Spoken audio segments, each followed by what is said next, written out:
સુરત શહેરમાં નવી ઉર્દુ માધ્યમની શાળા શરૂ કરવા માટે રજૂઆત। ઉમરવાડા, લિંબાયત અને ઉનમાં ઉર્દુ શાળા શરૂ કરવાની માંગ કરવામાં આવી। પૂર્વ કોર્પોરેટરની આગેવાનીમાં આવેદનપત્ર અપાયું। વિવિધ સામાજિક એનજીઓ દ્વારા મનપાને આવેદનપત્ર અપાયું।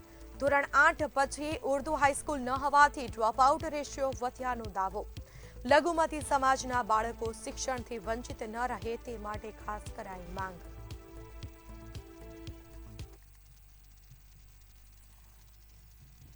સુરત મહાનગરપાલિકા તાપી ભવનની બહાર સુરત શહેર કોંગ્રેસ આગેવાન અને જે અસલમ સાયકલવાળા છે નાના છોકરાઓ લઈને આવ્યા છે વિરોધ પ્રદર્શન। મી જોડે સીધી વાત કરું છું, શું કહેશો અસલમભાઈ, જે નાના છોકરાઓને લઈને તાપી ભવનની બહાર આવ્યા છે?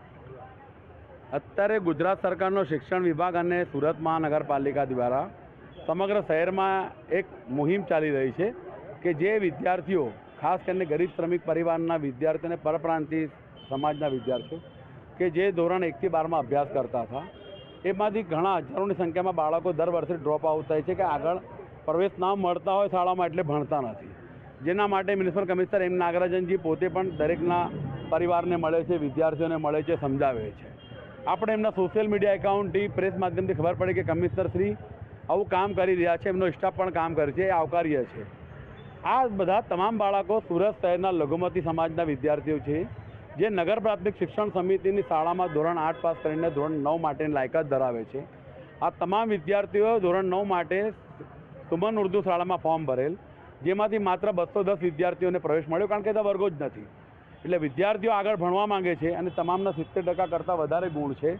એના પરિવાર ગરીબ શ્રમિક લઘુમતી સમાજનો છે, આર્થિક સ્થિતિ સાવ નબળી છે।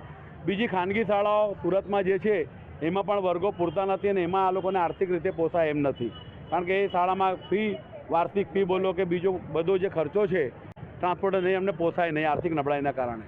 જેના કારણે વાસ્તવિક કડવું સત્ય એ છે કે આમની આર્થિક સ્થિતિને ધ્યાનમાં લઈને મહાનગરપાલિકાના મ્યુનિસિપલ કમિશનર બીજા બાળકોને શોધી રહ્યા છે, તો આ બાળકો પોતે ભણવા ઈચ્છે છે અને એમને ધોરણ 9માં સુમન શાળાઓ જે સુરત મહાનગરપાલિકા દ્વારા ચાલે છે વિવિધ માધ્યમોની, તેમ ઉર્દુ માધ્યમની એક જ શાળા ચાલુ છે હાલમાં, તો બીજી શાળા શરૂ કરે, કાં તો એ જે શાળા છે એમાં વર્ગોનો વધારે કરે અને આ તમામ બાળકોને ન્યાય આપે, એમના હક અધિકાર આપે અને એમનું ઉજ્જવળ ભવિષ્યને ધ્યાનમાં લઈને કાર્યવાહી કરે એવી આપણે વિનંતી કરવા માટે સુરત શહેર લઘુમતી સમાજની ઘણી વિવિધ જે સામાજિક અને શૈક્ષણિક સ્તરે કામ કરે છે એ સંસ્થાઓને લઈને આજે રજૂઆત કરવા આવ્યા છે।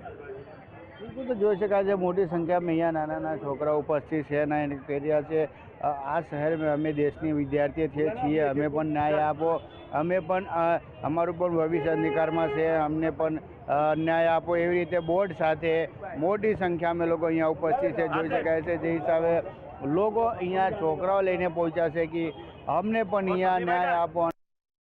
હવે સ્કૂલની વાત છે તો સ્કૂલની જે છોકરાઓ છે અહીંયા સુરત મહાનગરપાલિકા તાપી ભવનની બહાર બેઠા છે અને જે કહી રહ્યા છે કે અમને ન્યાય આપો અને જે છોકરાઓ છે નાના એ સ્કૂલ માટે છોકરાઓ લઈને આવ્યા છે નાના સ્કૂલમાં જવા માટે, શું આખી માંગ છે?